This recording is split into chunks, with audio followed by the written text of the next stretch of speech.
그러면 두 번째 강의를 또 시작하도록 하겠습니다. 자, 이거는 요즘 핫한 상가주택 제가 개발한 사례. 제가 사실 건축 디자인부터 해서 시공, 대출, 그리고 시공을 공사 기간 동안에는 저는 몇 번 정도 이렇게 참여하면서 보고 한 사례입니다.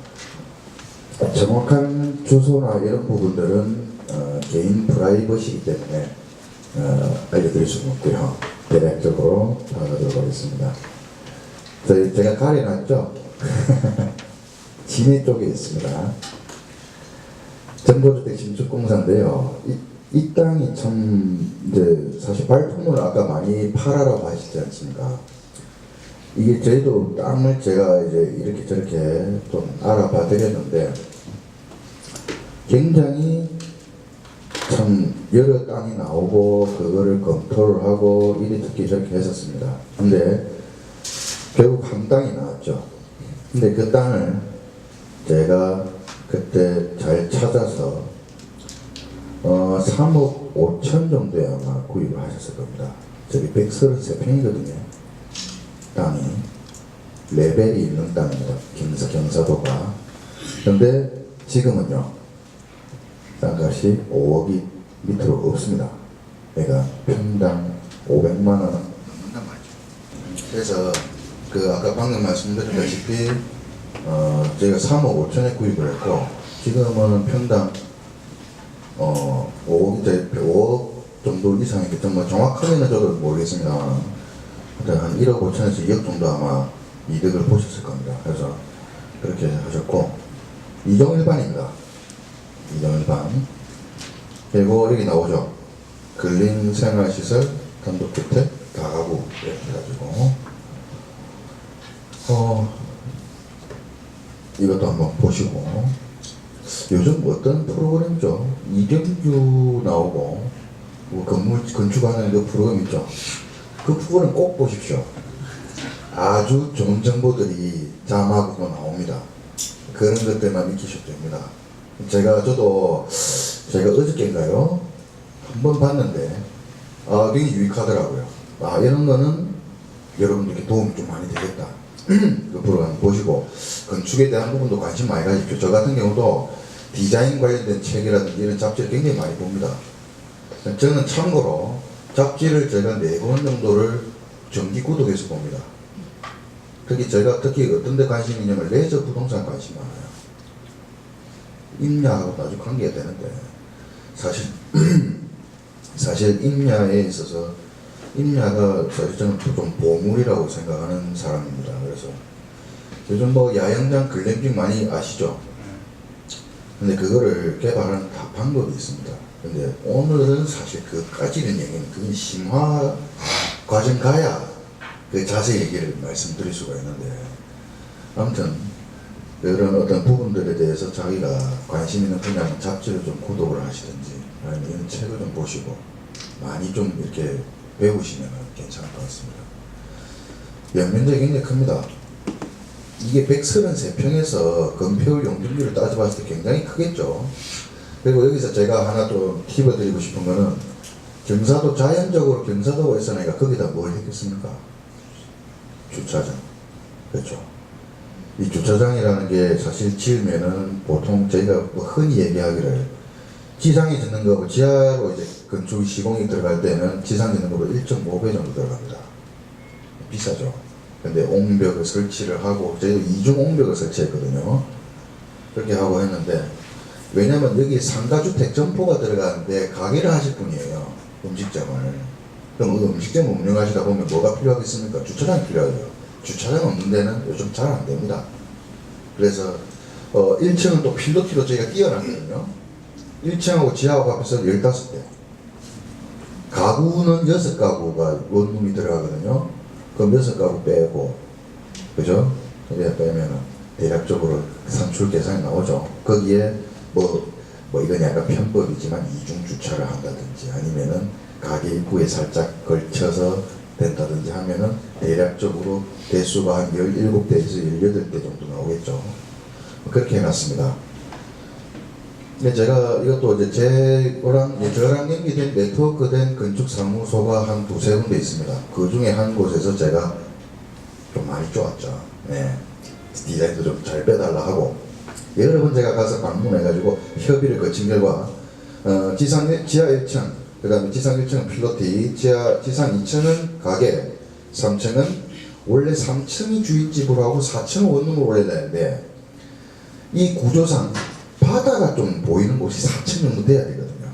그래서 바꿨습니다. 중간에 바꾸고 그래서 한번 뒤에 보시면 뭐 이렇습니다. 이게 건물이 좀 크다 보니까 특히 이쪽 부분 있죠. 이쪽 부분은 지하로 들어가고 아니네요. 예, 아십시오. 이렇게 내려가는 부분 있죠. 지하로 들어가고 나머지는 저쪽은 필로티로 들어가서 이렇게 출입구를 이렇게 해놨습니다. 예, 주차장이고요. 밑에 이게 지하입니다. 그래서 옹벽을 설치를 하고 맞은편에도 이게 건물이기 때문에 이렇게 설치를 한 거고요. 2층은 가게이기 때문에 좀 저렇게 해놨고 3층이 원룸이라 했죠. 원룸에 보시면 저쪽 그림 보시면은 지금 밖에 테라스 같은 부분도 있지 않습니까? 저런 공간들도 좀 창출하게끔 했고 4층은 주인집입니다. 주인집은 또 이게 지금 여기서는 자세히 안 나오지만 마당 같은 부분도 있습니다. 그래서 거기서 나중에 뭐 예를 들어 뭐 밖에서 고기를 구워 먹는다든지 그런 식으로 활용할 수 있게끔 했고요. 그래서 이것도 설계를 한 두세 번 정도 변경을 했었습니다. 그래서 했고 평면도입니다. 뭐 지금 사실 글씨가 너무 작아서 보이시는지 모르겠는데 지상 1층이죠. 뒤에는 저쪽 뒤에는 이제 조경 공간을 항상 해놨고 이렇게 주차를 할 수 있게끔 해놨습니다. 엘리베이터도 저희가 넣어놨거든요. 엘리베이터도 여러분들께서 나중에 상가주택을 하실 경우에 너무 큰 걸 하실 필요는 없습니다. 엘리베이터 같은 경우는 적당한 게 제일 좋습니다. 그리고 여러분들께서도 이게 제일 중요한 게 뭐냐면 항상 이런 건축을 하실 경우에 물어보시는 게 항상 딱 한 가지 있습니다. 평당 얼마예요? 건축가격 평당 얼마 하면 됩니까? 얼마 하면 지을 수 있어요? 그렇게 따지면 됩니다. 평당으로 따지는 게 아니고 여러분들께서 물량을 다 받아보셔야 돼요. 그쪽에 예를 들어 시공업체가 견적서를 들고 오실 거 아닙니까? 잘 모르죠. 잘 모를 경우라도 물량을 보시고 아시는 분을 여러분들 중에 아시는 그쪽 건축가 있는 사람들 있지 않습니까? 그분들한테 의뢰해서 이게 과연 제대로 된 건지 안 된 건지 파악하시고 아니면 저한테 말씀하시면 됩니다. 저한테도 시공업체가 몇 군데 연결 다 돼 있으니까. 그래서 물량을 보시고 거기에 따라서 외장재를 뭐 쓰고 마감재를 뭐 쓰고 내장재를 뭐 쓰는지 샤시는 뭐 쓰는지 그건 샤시도 LG가 있고 뭐 PNS가 있고 다 있죠. 그런 것도 이중창이 들어가는지 아니면 그냥 창이 들어가는지 다 보셔야 된다. 거기서 비싼 걸 하면 건축비용이 당연히 올라갈 수밖에 없죠. 그렇죠? 그래서 그런 부분들을 여러분께서 좀 살펴보시고 그렇게 하셔야 될 거라고 봅니다. 그래서 평당 건축비 평당 뭐 300만원, 350만원 조금 비싸게 하면 450만원 이렇게 하면 건축한다 이런 말만 믿지 마십시오. 그게 다 도움이 되는 건 아닙니다. 정확한 물량을 따져서 정확하게 산정하고 그리고 건축사무소나 이런 사람들 만나서 건축 설계할 당시에 자신의 상황을 정확하게 얘기를 하셔야 됩니다. 제가 예전에 방송에 출연해서도 얘기를 한 게 뭐냐면 자기 자본 금액이 자기 자본이 40%라고 얘기를 했죠. 제가 40% 밑에 있는 사람들은 하시면 안 됩니다. 큰일 납니다. 사실 이게 보세요. 건축사무소 가서 디자인 설계하는데 설계 비용 들어가죠. 그죠? 그 다음에 건설 뭐 시공 비용 들어갈 거고 내 돈으로 다 안 하지 않습니까? 대출 뺄 거고 그렇죠? 그럼 나중에 또 크게 들어가는 게 뭐가 있습니까? 원인 작업 다는 거 가수 그런 것부터 해서 굉장히 많은 비용들이 발생합니다. 근데 그런 비용을 하나도 생각을 안 하고 그냥 단순히 이제 하시겠다 하시는데 저는 이처럼 절대 하지 말아십니다. 적어도 40% 말은 40% 했지 그 50% 정도 돼야 돼요. 사실 그리고 땅은, 특히 땅은 대출 내면 안 됩니다. 자기 돈으로 사야 돼요. 땅에 대출 잡혀버리면 건축 대출이 땅하고 토지하고 건물하고 같이 나오죠. 땅에 대출을 잡혀버리면 건물에서 그만큼 빠지겠죠. 그래서 건물에서만 대출을 받아야 되지, 땅에다 대출을 받으면 그 비용만큼 깎인다고요. 건물을 그만큼 못 받습니다. 그러면 자기가 더 내야 돼요 또. 그래서 항상 건물 상가주택을 지을 경우에도 여러분들 자신이 일단은 최소한나마 토지는 내 돈으로 하자. 건물 대출을 받으십시오. 그리고 여러분들 제 블로그를 보셨는지 모르겠는데 크라우드 펀딩 같은 이런 것도 많습니다. 비용이 안 들 때. 근데 크라우드 펀딩의 단점은 건축주 입장에서는 이자가 쌉니다. 이자가 비쌉니다.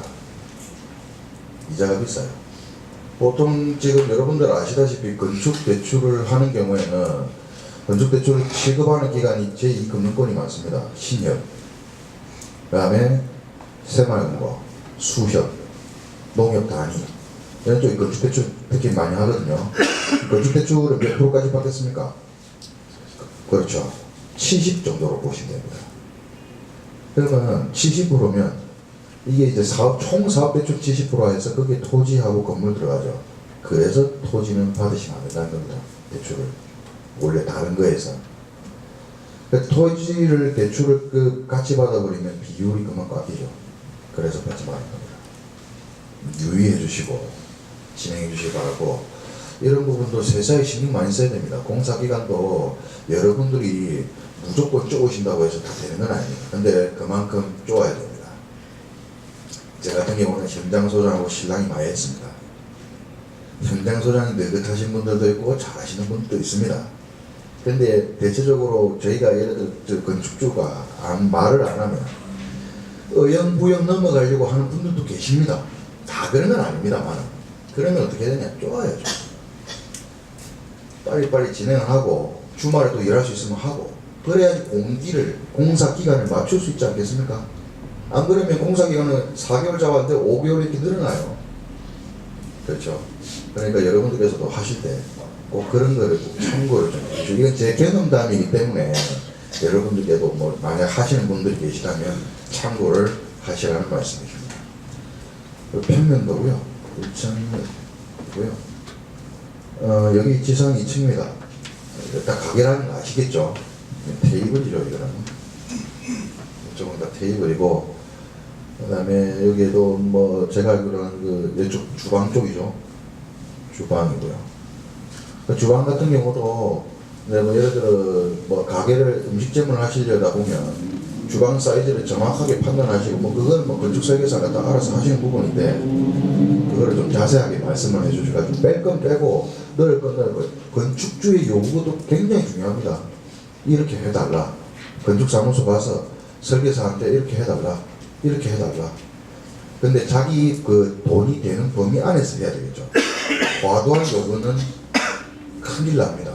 과도한 요구는 큰일 나요. 여러 가지 많았죠. 벽돌 같은 경우도 저거를 좀 다른 걸 쓰고도 싶었고, 그 다음에 뭐 외장재 같은 경우도 좀 여러 개 좀 괜찮은 걸 하고 싶었는데, 여기 건축주의 사정에 따라서 바뀌어야 되니까 그걸 다 바꿨습니다.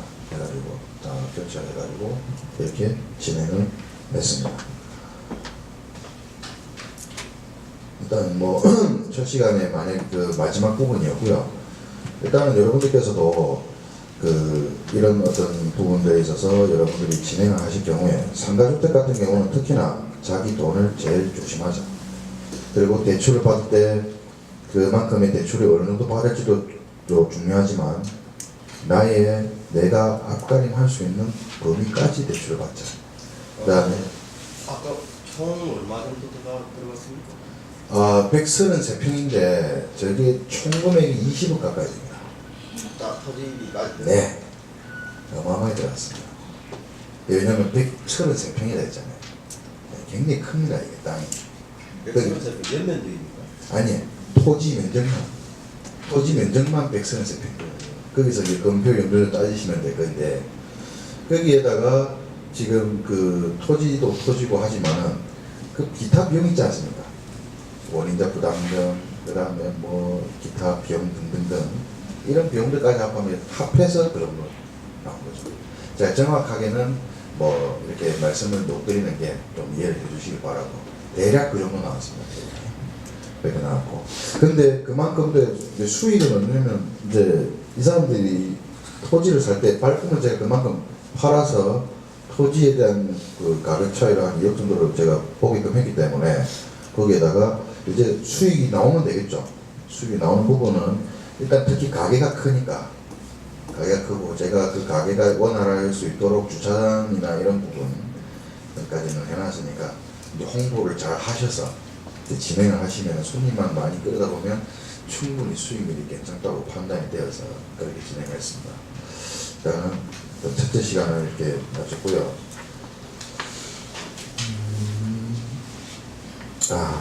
이제 임야 투자 방법입니다. 여러분들 혹시 여기 임야 들고 계신 분 있으십니까? 제가 가지고 있는 토지가 임야가 있다. 어떠십니까? 사실 임야라는 게 그냥 단적으로 얘기하겠습니다. 사람들 지나가면 산을 보면 그냥 산이네. 네. 아니면은 저기 조상들 묘가 있는 산이네. 저기 그냥 나무가 뭐가 있겠구나. 아이고 소나무 있구나. 네. 그런 사람들이 많습니다. 근데 임야는 그게 다가 아닙니다. 다가 아니라는 걸 알아두시고 보겠습니다.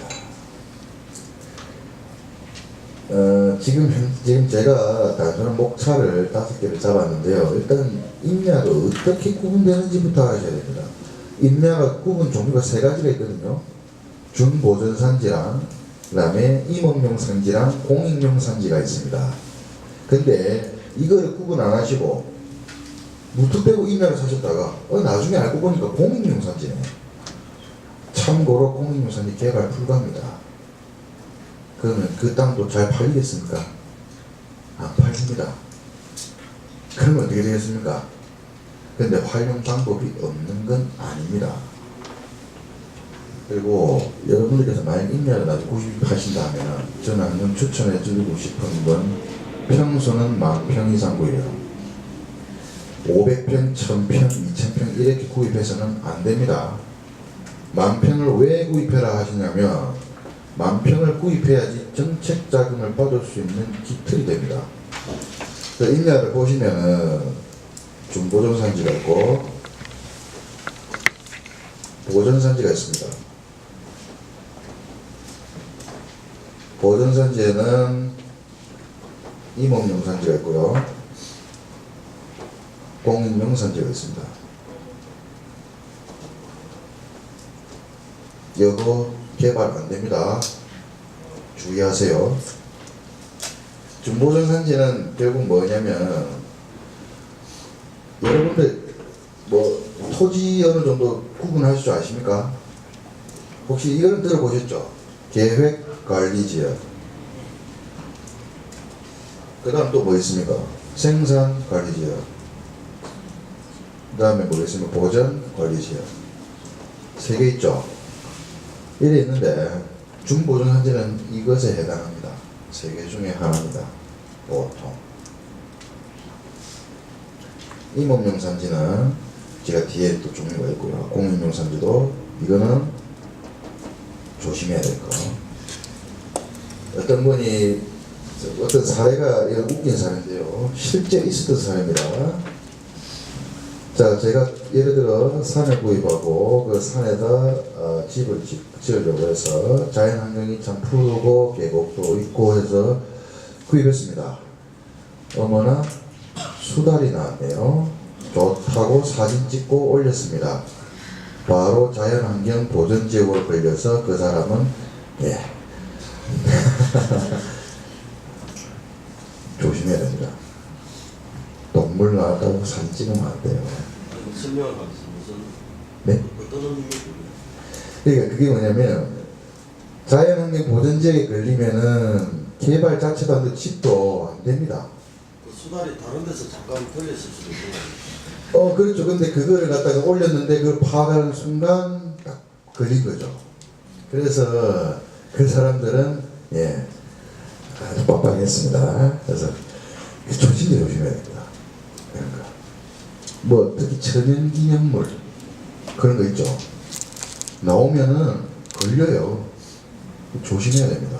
근데 이런 천연기념물이나 이런 것도 뭐 이게 산지를 파악하는 방법이 여러 가지가 있거든요. 있는데 천연기념물 이런 거는 안 나옵니다. 대신 그 마을 사람들이 알죠. 이게 여기에 뭐가 나오고 하는 거. 그 마을 사람들하고도 물어봐야 됩니다. 네.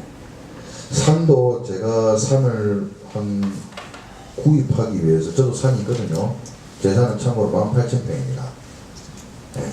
얼마에 구입했을까요? 18,000평. 8천만 원. 놀랬죠? 여러분들 지목을 말씀드리자면 전, 다, 대 이런 가격이 있습니까? 근데 이거 구입할 수 있죠. 언제라고 말씀드립니다. 참고로 갱북입니다. 예, 갱북 땡땡. 예. 그래가지고 구입했는데 굉장히 괜찮았어요. 그래서 지금 제가 사업을 계속 준비 중에 있습니다. 저 참고로 그건 나중에 말씀드릴 건데, 제가 이렇게 하는 이유가 뭐냐면 좋은 거는 제가 또 직접 해봐야 되는 거고, 그죠? 물론 제가 컨설팅은 많이 해줬습니다. 이리저리. 근데 직접 제가 또 해봄으로 인해서 괜찮잖아요. 이모 부기도 달고 이모 부기도 바로 나오더라고요. 근데 제가 거기를 여기서 200km 떨어진 곳입니다. 거기를 10몇 번 갔어요. 운전을 참고로 제가 참 좋아하는데 운전 광이긴 한데 거기를 한번 갔다 오면은 조금 피곤합니다. 저녁에 피곤하고 제가 사실 어디 전국을 안 돌아다니 본 적은 없습니다. 한 번은 제가 박람회를 가기 위해서 경기도 일산을 당일치기로 새벽 6시 출발해서 제 차를 몰고 경기도 일산에 갔다가 일산에서 나와서 다시 충주로 가서 또 볼 일을 또 보고, 그래서 대구 가서 자고 왔습니다. 피곤하더라고요. 대구까지 오니까 이제 눈이 끔뻑 하더만 피곤해가지고 그랬는데, 참고로 그만큼 제가 꿈을 많이 들었습니다. 꿈을 많이 들었고, 알아보는데도 제가 충청북도, 충청남도, 강원도, 경상남도, 경상북도 해가지고 각각의 폴더를 다 만들고 거기에 따른 인력을 점점 더 바운더를 좁혀갔습니다. 구입하기 위해서 어떤 인력을 구입할 것인가. 그래가지고 결국 선정된 데가 이쪽입니다. 여기 또 중개사분이 안양에 계시더라고요. 경기도 안양까지 가서 구입한다고 구입하고 그렇게 해가지고 제가 한 겁니다. 8천만 원이면 굉장하죠. 18,000평이면 LG 공장 몇 분의 몇 입니까? 3분의 1입니다. 창원 LG 공장에. 그 정도 큽니다. 산이 어떻게 생겼냐면 길이 있고 길요. 제가 괜히 길을 말하는 게 아닙니다. 길 옆에 산이 붙어 있어요. 약간 산이 길 따라 막히게 이렇게 들어가 있습니다. 제가 지금 산림경영계획이라고 있습니다. 여러분들도 아셔야 될 게 산을 구입하시면 산림경영계획 이거를 작성을 해야 되는데 어디서 작성하겠습니까? 이거요. 해당 지자체에 있는 산림조합 가시면 됩니다. 산림조합 가시면은 산림 기술자들도 있고 이렇게 있거든요. 그래서 산림경영계획을 세우십시오. 산림을 세우고 산림경영계획이 인가가 떨어지면은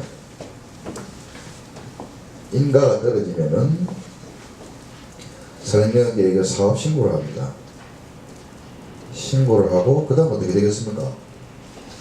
사업 신고한 다음에 예를 들어 나무를 심거나 그 나무를 키우실 분들은 조림사업 내지 숯가꾸기 사업으로 가고 이건 나중에 나옵니다. 그 다음에 개발하실 분들은 이것까지 안 해도 되는데 나중에 일단 개발은 제가 오늘은 사실 비중을 안 뒀습니다. 왜냐하면 개발이 굉장히 핵심이거든요. 이거는 제 노하우나 이런 게 많이 들어가 있고 그래서 오늘은 사실 안 넣습니다만 개발로 들어갈 수도 있고 다양하게 들어갈 수 있습니다. 이걸 하기 전에 뭐 해야 되냐면 저는 이걸 갖다가 임업인이 되고자 했죠. 그래서 임업인이 되고요. 그렇게 하시면 됩니다. 한번 진행을 하면서 알아보도록 하겠습니다. 자, 산지 구분. 제가 여기 적어놓은 것처럼 있죠? 산지 구분을 어떻게 하느냐. 보존산지가 있고, 준보존산지가 있고, 보존산지는 임업용, 그 다음에 공인용 이렇게 있다. 말이 좀 어렵습니다. 말이 좀 어려운데 여러분들께서 그래도 알고 가시길 바라고, 이런 어떤 단어들도 알고 계시면 나중에 도움이 될 겁니다. 최종님, 시험님, 요전, 국유림 뭐 이렇게 있죠. 임업, 지능, 권역, 기타, 임업, 상관, 기능 등. 공인용은 자, 제일 앞에 뭐 있습니까? 공인용. 그린 벨트 있죠. 제가 그래서 안 된다고 말씀드린 겁니다. 여러분들께서 토지를 임야를 알아보실 경우에 공인용 산지가 뜬다. 제꾸세요. 제가 말이 좀 죄송합니다. 제가 하세요. 그리고 공원, 국립공원이죠. 자연공원 이런 거. 그 다음에 보안림, 자연휴양 등 공익기능 전쟁기능. 그 다음에 준보존산지는 보존산지, 유해산지. 그래서 밑에 설명이 있으니까 한번 보시고 이렇게 판단해 주시기 바랍니다. 자, 여러분들 여기 보시면 나와 있죠. 자, 뒤로 가겠고요. 여기 보시면은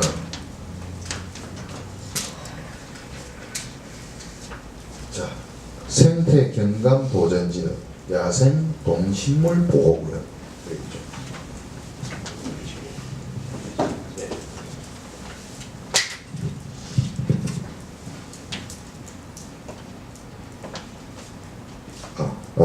이제 됐습니다. 자, 여기 보시면은 야생 동식물 보호구역 아까 말한 수달이죠.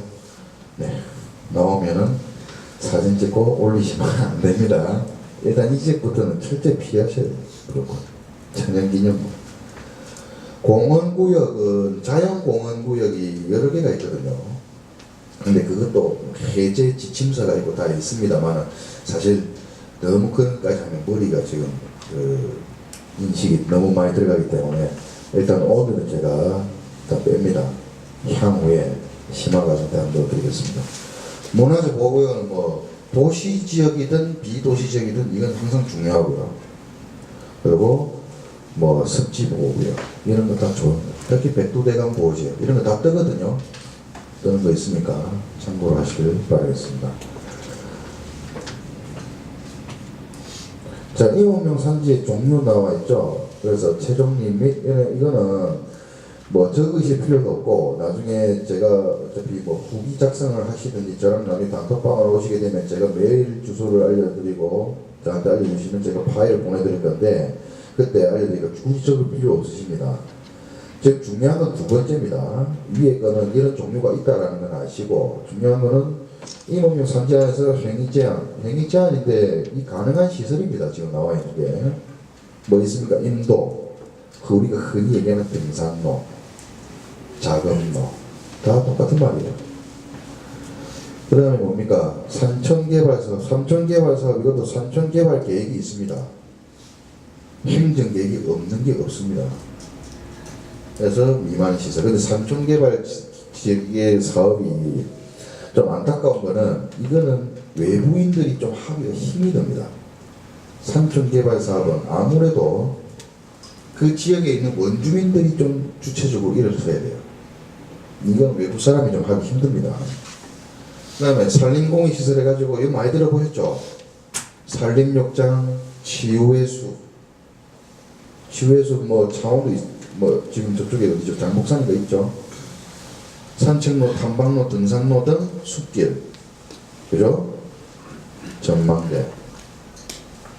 여러분들 전망대 하시면은 그냥 전망대만 보이십니까? 저는 제 눈에는 저거 사업으로 보입니다. 전망대도 설치를 요구할 수 있습니다. 전망대 설치 요구해서 전망대를 달면 거기에 무슨 사업이 또 가능하겠습니까? 이거는 제가 원래 이쪽 분야 이쪽에서 얘기할 건 아니고 나중에 개발 갈 때 얘기할 거예요. 패러글라이딩, 조관이라고 합니까? 그런 사람들이 안전을 책임지기 위해서 같이 하는 분들이 있는데 이게 괜찮습니다. 전망대 있고 패러글라이딩 있고, 그죠? 이거 사업성 있어요. 이거 제가 정확하게 사업 구조가 어떻게 되는지 제가 알고 있습니다. 저 업체가 알고 있고. 제가 솔직히 말해서 말씀드리는데 글램핑, 야영장, 카라반 이쪽 관련 업체 다 알고 있고요. 야구장 건립도 할 수 있는 업체 알고 있습니다. 야구장이 그냥 우리가 흔히 말하는 스크린 야구장 말고요. 사회인 야구장 있죠. 요거 제가 컨설팅도 한 번은 제가 좀 잠깐 해드린 적이 있습니다. 요거 2,500평 들어갑니다. 참고로. 그래서 야구장 사업도 할 수 있고, 그 다음에 뭐겠습니까? 요런 업체도 알고 있습니다. 우리가 알고 있는 번지 점프 있죠? 번지 점프 있고 스케이트 다이빙이라는 무엇인지 아십니까? 줄 끊고 뛰어내리는데 밑에 그물 있는 거. 그 스케이트 다이빙이라거든요. 그 다음에 이거 왔다 갔다 하는 거 뭐랍니까? 그 스윙, 그죠? 이거 패키지로 있잖아요. 어디 있습니까? 충북 제천에. 그 보면은 이제 청풍 땡땡땡땡, 예. 말 안 하겠습니다. 그 보면은 다 이렇게 돼 있죠. 요거 구조가 가격이 다 어떻게 되는지 알고 있습니다. 그죠? 그 다음에 우리가 저 숲에서 저 바다와 바다를 사이에 있는 줄 타고 넘어가는 게 뭐라죠? 짚라인. 그죠? 짚라인 업체도 알고 있습니다. 매주형 부동산 제가 모르는 거 거의 없습니다. 업체는. 제가 그쪽에 관심 많고 개발도 고려하고 있고, 그래서 이런 부분들 때문에 아무튼 전망대가 괜찮습니다. 전망대 보급 계획이 다 있습니다. 그래서 전망대 보급 계획에 따라서 전국의 전망대를 몇 개 정도로 공급하겠다, 이런 계획이 다 나오거든요. 다 있습니다. 알아두시면 될 거고. 자, 그 다음 이런 산림 치유의 숲이나 이런 것도 괜찮습니다. 그리고 여러분들 혹시 그거 아시나요? 수목장? 수목장이 뭔가요? 나무 밑에. 그렇죠. 이게 이제 불교적인 문화인데, 저희가 지금 산소나 이런 게 묘지가 부족하다 보니까 나무를 매개체로 해서 그 밑에 이제 묘지로 해가지고 그 나무를 찾아가서 성묘하고 하는 시스템이죠. 그거 개발 누가 할 수 있습니까? 개인은 하기 힘들고요. 종교법인과 재단법, 법인 이런 쪽에서 할 수 있습니다. 이것도 향후 금액이 얼마 이상 돼야 되고 이런 기준이 있거든요. 그래서 이런 수목장 사업도 쏠쏠합니다. 굉장히 괜찮아요. 이것도 지금 여기에는 안 나와 있지만은 그런 것도 있고, 숲속 수련장, 자기 임야가 있다면은 거기에다가 굳이 놀이터를 따로 만들 필요 없습니다. 나무 같은 거 있잖아, 잘라가지고 비스듬하게 세워놓고, 이게 하나의 그런 자연적인 공예가 되겠죠, 공예. 그렇죠? 그런 분들도 많습니다. 숲속 수련장. 그리고 뭐 이런 거, 저 뭐죠? 뭐 그네 같은 거라든지 뭐 이런 거 해가지고 만들어 놓고 막 할 수 있는 거, 비용은 그렇게 안 비쌉니다. 산림박물관, 산업박물관, 산림교육 등 산림교육시설, 목재건축시설. 자, 중요합니다. 농림축산식품부령으로 정하는 농림어업인이, 농업인, 임업인, 어업인이 자기 소유 산지에 직접 농림어업을 경영하면서 실제로 거주하기 위하여 부지 면적 660제곱미터 약 200평 미만으로 건축하는 주택 및 그 부대시설. 이거 한번 알려드릴까요? 저거 지금 200평으로 주택을 지을 수 있다 했지 않습니까? 뭐 어떤 사업 아이템이 나오냐 하면 이런 거는 간단하게 말씀을 드리겠습니다. 실제로 하는 분들도 계시고 한데, 자, 산이 이래 있습니다. 산이 있어요. 이게 산이라 합시다. 자, 산에 가면은 인도가 이렇게 만들 수 있죠. 인도 오래 만들 수 있고, 뭐 여기서 객가지로 나갈 수도 있고. 인도를 어디서 만드냐면, 인도는 계획을 어디서 잡습니까? 인도는 산림경영계획, 아까 말씀드렸죠. 산림경영계획에서 인도 계획을 할 수 있습니다. 인도를 개인적으로 낸다. 돈 많으신 분 하십시오. 엄청나게 들어갑니다, 인도. 왜냐면 여기 중장비 들어가야 되잖아요. 거기 임산물 싣고 내려와야 되죠. 엄청납니다. 살림 경영 계획 세워서 결국은 뭐냐면 조림 사업이나 이런 사업 할 때 이거 같이 들어가면 됩니다. 무료입니다, 무료. 어떤 분들은 인도를 스스로 내고 있어요. 이런 걸 모르고. 그러니까 행정 계획이라든지 정보가 중요한 겁니다. 이런 것도 모르고 어떤 분들은 정말 사업이 다 들어가면서 하고 있어요. 이거를. 근데 인도라는 게 그냥 되겠습니까? 지자체에서 아무한테나 안 대줍니다. 그래서 제가 아까 뭐라 했습니까? 1만 평 이상의 임야를 사라. 그래야지 이게 수월합니다. 조림사업 받기가. 조림사업을 몇 구로, 몇십 구로 심는다고 조림사업 아니에요. 조림사업은 기본이 1000단입니다. 1000구로, 2000구로, 3000구로 심어요. 예를 들어 소나무가 있다. 죄송합니다. 그림을 못 그려서 소나무가 있다. 이 소나무를 베고 내가 다른 거 심어야지. 근데 뭐가 중요한 거야, 소나무? 벌기령이라는 거 아십니까? 벌기령. 아무거나 못 뱁니다. 벌기령이라 해서 벨 수 있는 기준에 있는 나무의 나이입니다. 벨 수 있는 기준에 있는 나무 나이. 소나무가 원래는 그 이상 됐는데 지금 몇 년이냐면 40년짜리입니다. 소나무 40년 이하는 못 베요. 벨 수가 없습니다. 벌기령이 정해져 있습니다. 참나무는요. 30년이 걸렸습니다. 나무 나이가 이렇게 안 되면 벨 수가 없습니다. 사람들이 아무나 벨 수 있는 데 절대 못 뵙니다. 이거 함부로 가면 큰일 납니다. 그래서 이런 벌기령을 알고 가셔야 되고, 그래서 이렇게 지금 예를 들어 인도를 냈습니다. 인도를 냈는데 제가 나중에 또 기준이 나오는데, 예를 들어 뭐 도로가 이렇게 있다 하고, 자 아까 200평이라 했죠. 660제곱미터 그죠? 요거를 지금 여러분 농막 아십니까?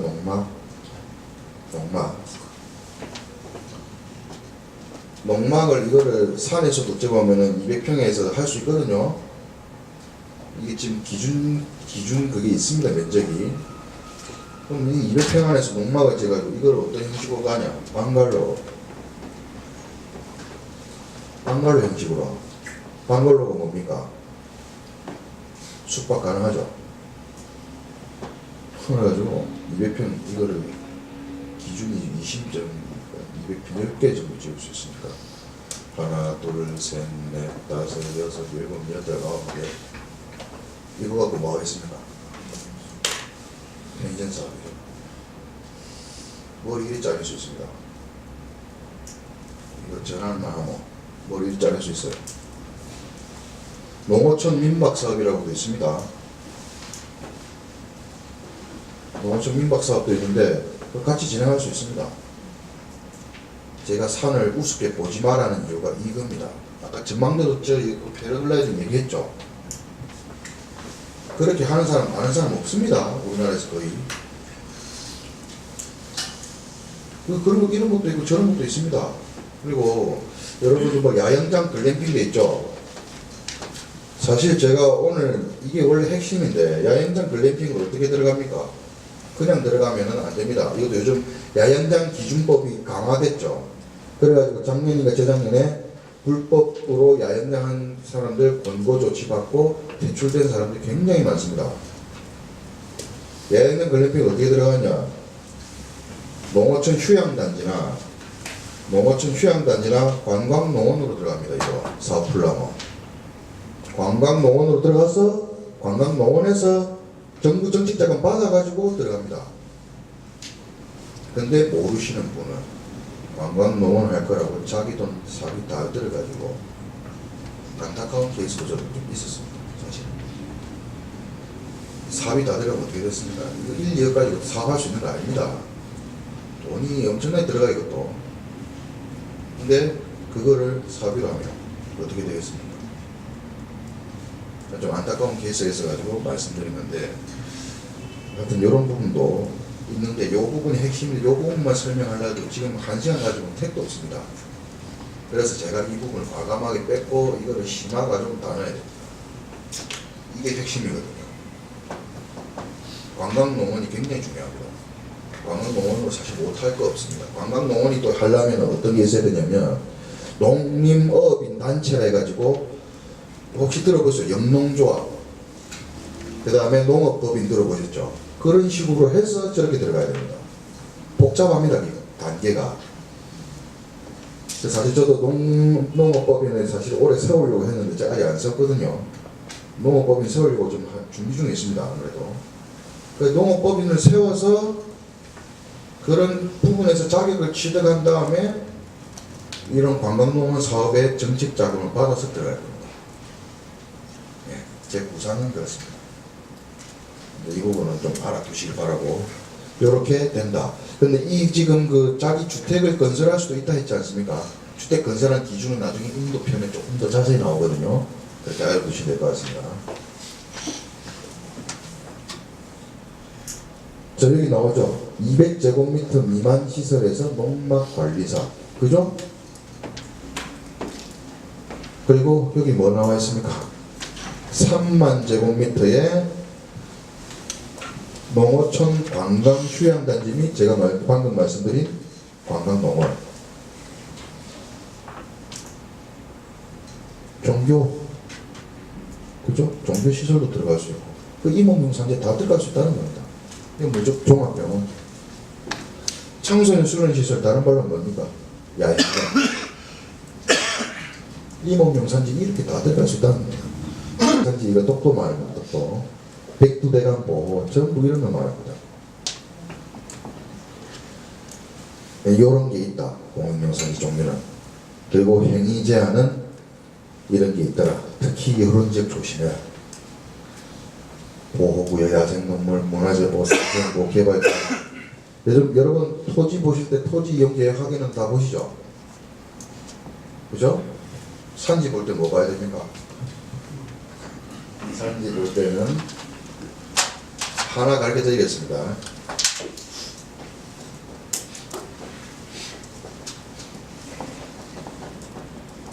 산지 정보 시스템.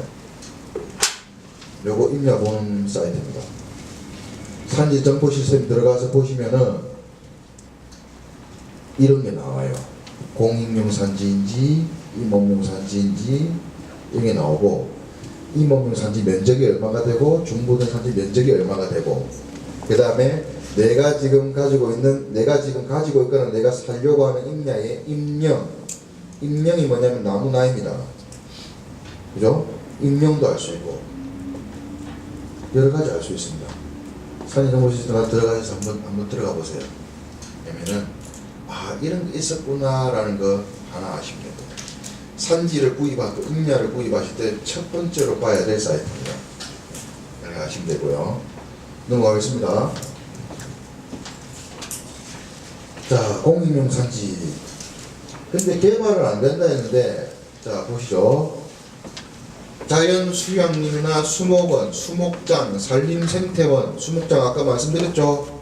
종교법인, 재단법인에서 할 수 있는 쭉 나옵니다. 할 수 있는데, 자, 여러분 개축이 뭡니까? 개축.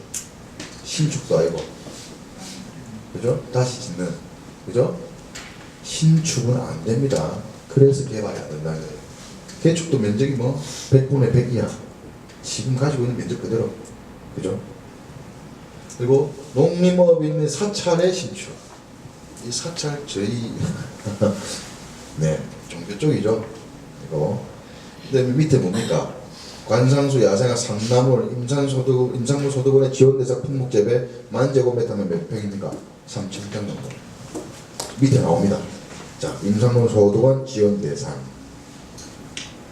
밤, 감, 잣, 호두 해서 쭉 나오죠. 오미자, 오갈피 밑에도 나오고요. 한번 보시고 판단해 주시면 되겠습니다. 다 적지 마시고, 제가 나중에 저한테 이제 제가 나중에 단톡방을 하나 만들 건데요. 단톡방 만들고 여러분들에게 초대를 드릴 겁니다. 그러면 초대를 해가지고 들어오시면 되고, 들어오셨을 때 예를 들어 그 받으실 저 메일 주소나 이런 거 있죠. 나중에 알려주시면은 제가 그쪽으로 그 보내드릴 거고요. 참고로 지금 아마 카페 나중에 들어가시면은 이 강의 후기 남기는 칸이 개설됐을 겁니다. 또 후기 남기신 분들에게 그 분들에게 한해서 자료를 제가 또 넘길 거고요. 이렇게 두 가지를 좀 알고 계십시오. 나중에 말씀드릴 거 제가 생각난 김에 말씀드린 거고요. 자, 용어 정리입니다. 산지는 이런 게 있더라. 그죠?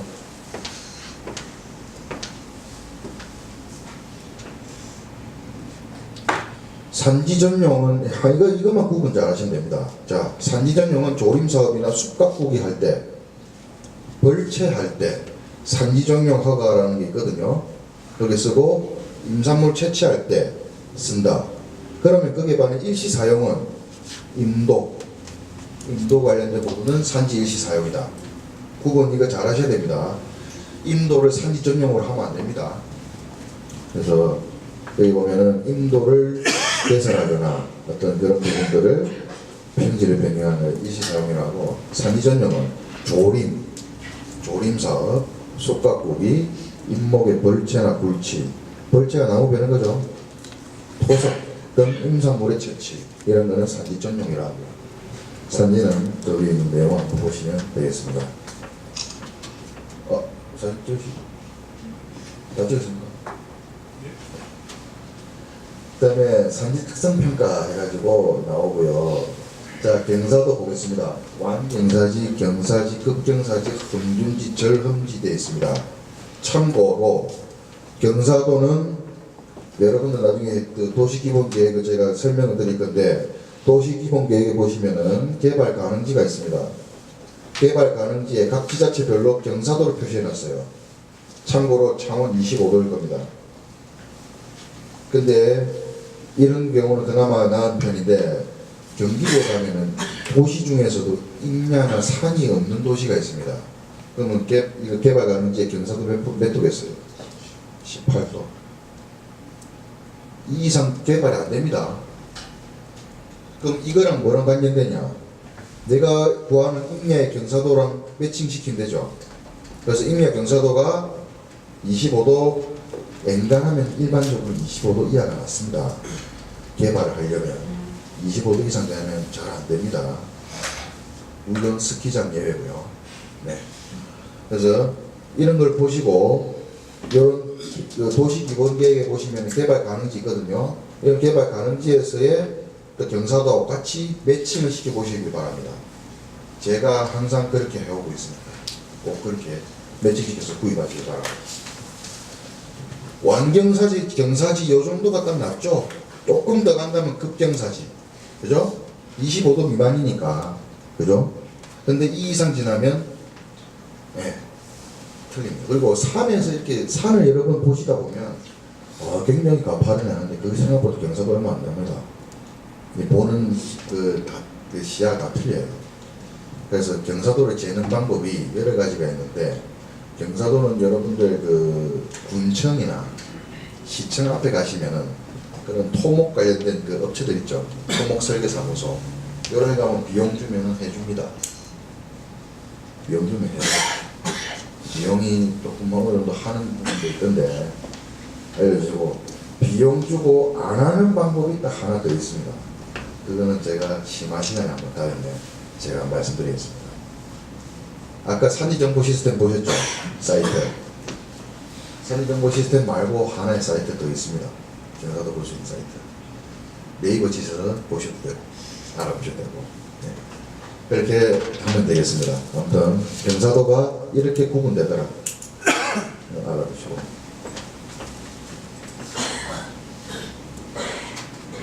자, 이거는 지금 산지에 대해서 이제 정리해 놓은 겁니다. 산지 정보 시스템 들어가시면은 이게 나오거든요. 편단지, 그죠? 경사도 5도 미만의 평탄한 지역. 우리가 1분 능선부터 9분 능선까지 있지 않습니까? 거기에 대해서도 어느 정도 나옵니다. 산록이라는 게 3분 음선 이하죠. 산록이라는 게. 그 보통 이 두 개가 나고 들어가도 요즘까지는 괜찮습니다. 근데 이 세 개, 이 두 개는 거의 힘들죠. 그 위에 평탄지, 왕구릉지. 왕구릉지가 경사 길이가 300m 이하인 야산 이렇게 나왔고요. 자, 전답에 연결된 돔하고 밭에 연결된 파상형의 야산 지역 이렇게 하시면 됩니다. 연급은 뭐겠습니까? 나무 나이죠. 그죠? 그래서 1년급은 수령. 나무 나이가 1년생부터 10년생까지. 2년급은요, 11년생부터 20년생까지. 3년급은요, 21년부터 30년생까지. 4년급, 5년급 이렇게 있죠. 주로 소나무를 보시려면 요 이상을 보셔야 되겠죠. 왜? 아까 말씀드렸다시피 벌기령은 40년 밑에는 못 빼니까 40년 이상이 되는데 이게 나무 나이가 41년이죠. 이렇게 보시면 됩니다. 나무는요. 그렇게 알아두시면 되고, 특히 4, 5등급이 배기가 좀 수월하다 알아두시면 되겠습니다. 자, 투자 시의 체크사항입니다. 산지전용 제한지역이라 해서 산지전용 제한지역으로 고시된 지역은 산지개발을 못한다. 해당 산줄기의 능선 중심부부터 좌우 수평거리 1km 위치하는 산지. 토지 이용계획 확인원에 안 나와 있으니까 산림가를 가봐라. 보안님도 중요합니다. 대표적인 것이 문화재와 저수지로부터 밑에 문화재나 저수지가 있다면 그거부터 상류 1km 지점. 그래서 이런 데는 벌채가 되지 않는다. 산림에는 이런 보안림 대장이 있습니다. 확인해 보셔야 됩니다. 그래서 갈 게 많죠. 임야를 구입하는 게 그냥 쉽게 구입하는 거 아닙니다. 산림가 가서 이것도 봐야 되고 저것도 봐야 되고 토지 이용 계획원에 안 나오는 건 어디로 봐야 됩니까? 여기서도 봐야 되고 나무 나이가 얼마인지도 봐야 되고. 제가 그거 준비한다고 몇 개월 걸렸습니다. 저도 제가 그거를 전문적으로 하고 있지만은 그렇게 지금 하기 위해서 이렇게 지금 다 알아봐야 됩니다. 그 다음에 사방지는 뭡니까? 이거 홍수난 거죠? 홍수난 지역이죠? 사방지. 그래서 이 사방지로 지정되면 몇 년 동안 그거 안 됩니까? 10년. 그죠? 10년간 개발 행위가 불가합니다. 근데 사방지도 전체 면적을 개발할 경우에는 허가가 가능합니다. 가능한 경우도 있습니다. 이것도 지자체마다 알아봐야 됩니다. 이것도 뭐가 있죠? 사방지 지정 대장. 뭐 많죠. 이것도 보고 저것도 보고 그죠. 다음 국고 보조 조림지. 결국 조림 사업을 한 지역은 5년 동안 불가합니다. 그럼 5년 동안 뭐 하냐? 조림 사업 예를 들어 내가 진행했다. 그럼 나무도 심고 거기서 관리도 해주겠죠. 관리도 하면서 뭐겠습니까? 5년 동안 그렇게 해주면 5년 지나면 개발 가능합니다. 이거 확인하셔야 돼요. 이거 뭐 3년, 4년 해가지고 남아있는 분들은 그때 지나고 나서 해야 됩니다. 경사도 제가 말씀드렸죠.